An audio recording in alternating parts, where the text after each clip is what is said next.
نبی اکرم صلی اللہ علیہ وآلہ وسلم کی شدید بیماری کو 11 دن گزر چکے تھے۔ بیماری کی حالت میں بھی آپ صلی اللہ علیہ وآلہ وسلم برابر مسجد میں تشریف لاتے اور نماز پڑھاتے تھے۔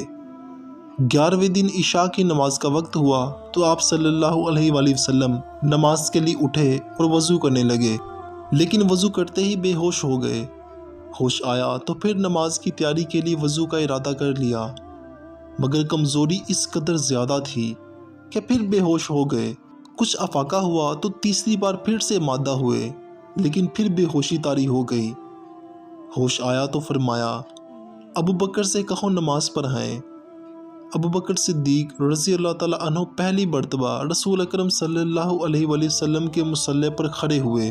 ابو بکر صدیق رضی اللہ تعالیٰ عنہ نہایت ہی نرم دل کے آدمی تھے۔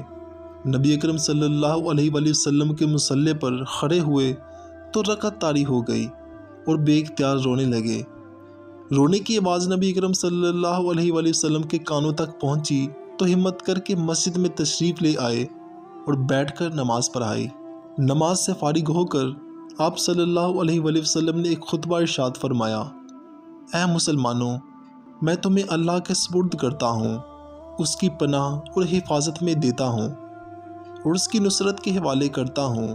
اللہ تمہاری حفاظت اور نگرانی فرماتا رہے گا جب تک تم تقوی پر قائم رہو گے اور فرما برداری کی زندگی گزارو گے۔ بیماری روز بروز بڑھتی رہی، کمزوری اور بے چینی میں اضافہ ہوتا رہا۔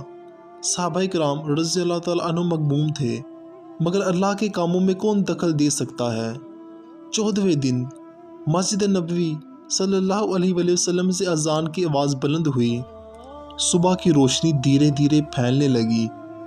مسجد میں لوگ جماعت کی تیاری کرنے لگے۔ نبی اکرم صلی اللہ علیہ وآلہ وسلم نماز کے شوق میں کروٹیں بدلنے کی کوشش کرنے لگے، لیکن اٹھنے کی سکت نہیں تھی۔ گھر والوں کی طرف متوجہ ہوئے کہ ابو بکر صدیق رضی اللہ تعالیٰ عنہ سے کہو کہ نماز پڑھائیں۔ سیدہ عائشہ مصدقہ طیبہ طاہرہ رضی اللہ تعالیٰ عنہا نے کہا، یا رسول اللہ صلی اللہ علیہ وآلہ وسلم، ابو بکر بہت ہی نرم دل کے مالک ہیں، آپ کی جگہ کھڑے ہو کر خود کو سنبھال نہیں سکیں گے، ان پر تو رکعت طاری ہو جاتی ہے۔ تو نبی اکرم صلی اللہ علیہ وآلہ وسلم نے فرمایا کہ آپ ان کو بولیں کہ وہ نماز پڑھا دیں۔ ایک بار پھر سے حضرت عائشہ رضی اللہ تعالیٰ عنہا نے کہا کہ یا رسول اللہ صلی اللہ علیہ وآلہ وسلم، ابو بکر صدیق مصلی پر کھڑے ہونے کی تاب نہ لا سکیں گے، آپ کسی اور کو اجازت دے دیجیے۔ یہ سن کر نبی اکرم صلی اللہ علیہ وآلہ وسلم نے فرمایا، تم مجھ سے ویسے ہی بحث تکرار کر رہی ہو جیسے مصر کی عورتیں میرے بھائی یوسف علیہ السلام سے بحث کرتی تھیں۔ میں کہتا ہوں ابو بکر سے کہو نماز پڑھا دیں، میرا انتظار نہ کریں۔ آپ صلی اللہ علیہ وآلہ وسلم نے یہ فیصلہ کن انداز میں حکم دیا، اور پھر ابو بکر صدیق رضی اللہ تعالیٰ عنہ نبی اکرم صلی اللہ علیہ وآلہ وسلم کے مصلی پر کھڑے ہو کر نماز پڑھانے لگے۔ آپ صلی اللہ علیہ وآلہ وسلم بے چین تھے کہ مسجد میں نماز کا منظر دیکھے، دنیا چھوڑنے سے پہلے ایک بار دیکھ سکیں کہ صحابہ کرام اس نماز کو کس طرح ادا کرتے ہیں جو آپ صلی اللہ علیہ وآلہ وسلم کی آنکھوں کی ٹھنڈک ہے۔ آپ صلی اللہ علیہ وآلہ وسلم نے اپنے کمرے کا پردہ اٹھایا اور دیکھا کہ مسجد میں صفیں بندی ہوئی تھیں اور مصلی پر ابو بکر صدیق اور صحابہ کرام جماعت سے نماز ادا کر رہے ہیں۔ کچھ دیر تک آپ صلی اللہ علیہ وآلہ وسلم اس مبارک نظارے کو دیکھتے رہے اور خوش ہوتے رہے۔ خوشی سے ہونٹوں پر مسکراہٹ پھیلی ہوئی تھی اور چہرہ مبارک دمک رہا تھا۔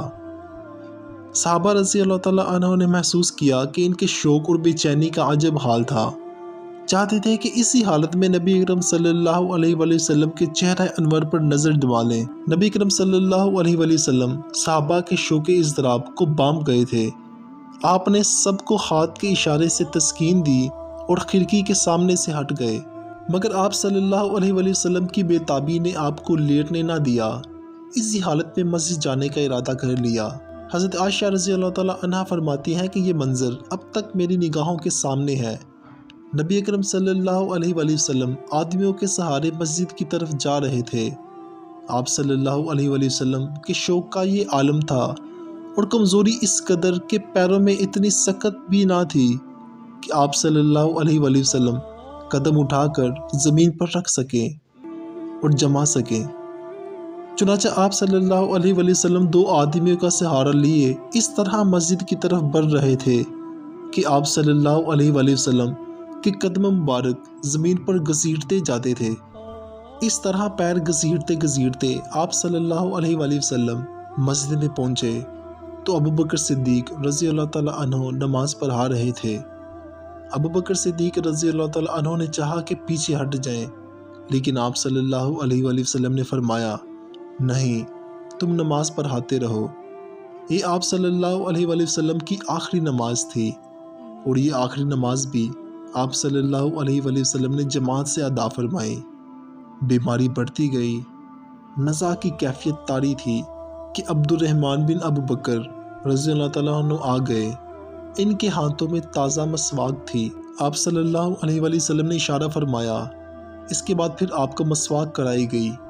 اس وقت آپ صلی اللہ علیہ وآلہ وسلم کی زبان پر یہ کلمات تھے، نماز، نماز، اور غلاموں کے ساتھ حسن سلوک کرو، یہاں تک کہ آنکھوں کی پتلیاں بدل گئیں اور آپ صلی اللہ علیہ وآلہ وسلم دنیا سے رخصت ہو گئے۔